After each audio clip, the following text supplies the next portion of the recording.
कौन बनेगा नेता। नगर निगम के चुनाव पास आने वाले थे।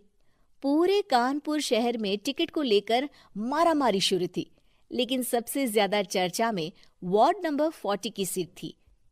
वो इसलिए क्योंकि इस बार वहां की सीट महिला के लिए आरक्षित थी। अब सवाल ये था कि चुनाव लड़ेगा कौन। इससे पहले ठाकुर साहब वहां से पार्षद थे और इस बार उन्होंने अपनी पत्नी सीमा ठाकुर को टिकट दिलवाई और ठाकुर साहब की शान के कारण सीमा जी ने 20,000 वोटों से चुनाव जीत लिया। अरे बधाई हो सीमा भाभी, अब तो आप वार्ड की पार्षद बन गई हैं। अब तो हमारे काम आप ही करवाएंगी। अरे ये तो सिर्फ नाम की पार्षद बनी है, वो तो महिला सीट आ गई, वरना पार्षद तो मुझे ही बनना था।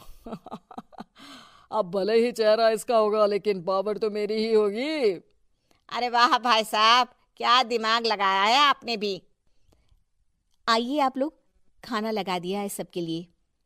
सीमा जी पार्षद बन चुकी थीं, फिर भी उनकी एक ना चलती। सारे काम ठाकुर साहब खुद ही संभाल लेते और जहां जरूरत पड़ती वहां सीमा जी का अंगूठा लगवा लेते। सीमा जी ज्यादा पढ़ी लिखी भी नहीं थी। एक दिन ठाकुर साहब और सीमा एक प्रोग्राम में जाते हैं। अरे ठाकुर साहब, आप आ गए। ओहो, पार्षद मैडम भी आ गई हैं। स्वागत है आप दोनों का।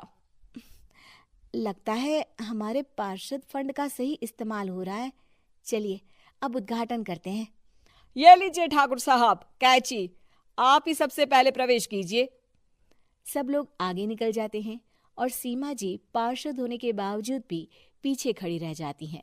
वो देखती हैं कि वेलकम बोर्ड पर उनका नाम है, लेकिन महिला होने के कारण कोई उनका सम्मान नहीं कर रहा। अगले दिन एक आदमी उनके घर आता है। अरे ठाकुर साहब नमस्कार। कल ना हम नोटिस किए कि हमारा घर तो अवैध है और नगर निगम वाले उसे तोड़ने आ रहे हैं। अरे कुछ कीजिए ना ठाकुर साहब। देखो भाई, मैं तो ज्यादा कुछ कर नहीं सकता, पर अगर तुम सबकी जेब गर्म कर दो तो कुछ हो सकता है। कुल मिलाकर 4 लाख लगेंगे। अरे 4 लाख ठाकुर साहब? अरे भाई, मैं अपने लिए नहीं मांग रहा हूँ। दरोगा है, इंजीनियर बाबू है, बड़े साहब है, सबको देना पड़ता है ना थोड़ा थोड़ा। बोलो है मंजूर? तभी वहां अचानक सीमा जी आ जाती हैं। अरे ये आप क्या कर रहे हैं? पहले इन्हीं लोगों से तो आपने वोट मांगे, अब इनसे ही पैसे ले रहे हो। अरे चुप रहो तुम। तुम्हारा काम है सिर्फ अंगूठा लगाना, तुम वही किया करो। मुझे दूसरे काम तुम मत सिखाओ, समझी? और तुम ना जाओ, अब पैसे लेकर आओ, वरना जेसीबी किसी भी वक्त आती होगी। सब कुछ ऐसे ही चलते रहता है। एक दिन सीमा जी और ठाकुर साहब को एक लोकल मीटिंग में बुलाया जाता है। वहां पर कई और अधिकारी लोग भी मौजूद रहते हैं। अब मैं चाहूंगा कि ठाकुर साहब हमारे बीच 2 शब्द कहें। मेरे प्यारे भाइयों और बहनों, आज मेरा सौभाग्य है कि मैं आप सबकी सेवा दिन रात कर पा रहा हूं। आपने मेरी पत्नी को भारी मतों से जिताया है, इसलिए मैं आप सभी का शुक्रगुजार हूं। मैं आप सबसे वादा करता हूं कि हमेशा की तरह हमारे वार्ड में किसी को कोई तकलीफ नहीं आने दूंगा। सभी लोग तालियां बजाने लगते हैं। अब मैं माननीय पार्षद मैडम को स्टेज पे बुलाना चाहूंगा। अपने नाम को बुलाया सुनकर सीमा जी एकदम चौंक जाती है। उन्हें बिल्कुल उम्मीद नहीं थी कि इतनी बड़ी जगह उन्हें मंच पर बुलाया जाएगा। जैसे तैसे वो मंच पर चढ़ती हैं। ऊपर जाते ही सीमा जी को सारी पुरानी बातें याद आ जाती हैं कि किस तरह उनके पति उन्हें कभी भी आगे बढ़ने नहीं देते और उनके नाम से गलत काम करते हैं। वो बोलने लगती हैं।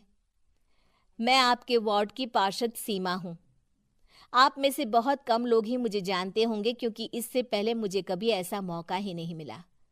सारे मौके मेरे पार्षद पति यानी आपके ठाकुर साहब ही लेते रहे, लेकिन आज ये मौका मुझे मिला है तो मैं इसे ऐसे ही नहीं जाने दूंगी।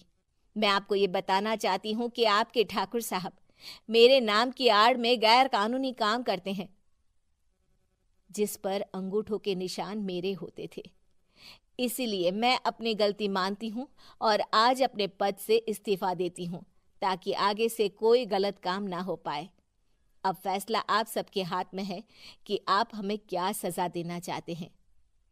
सीमा जी की बातें सुनकर ठाकुर साहब के चेहरे का रंग उड़ जाता है और वो शर्म से मुंह नीचा करके वहां से चले जाते हैं और पद से इस्तीफा देकर ही सही सीमा जी अपने आप में